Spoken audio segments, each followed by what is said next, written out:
তো এখানে গেলে কি হইছে এদিকে তো যাওয়া যাবে না। আপনি যাবেন, ঠিক আছে, আপনি যাবেন, ওখানে বলেন চিন্ময়বাবুকে ছেড়ে দিক, আপনি চলে যান।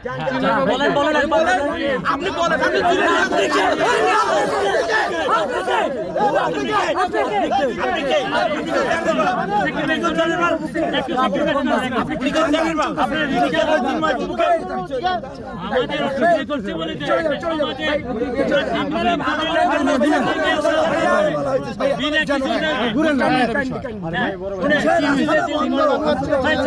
সনাতনী বাংলাদেশ কনের নেতা ওনাকে গ্রেফতার করা হয়েছে মুক্তির দাবিতে। এটা কি আমি করছি মুক্তির দাবিতে আমি করছি কিনা তাহলে গাড়ি ধাক্কা দিচ্ছে কেন আমার একটা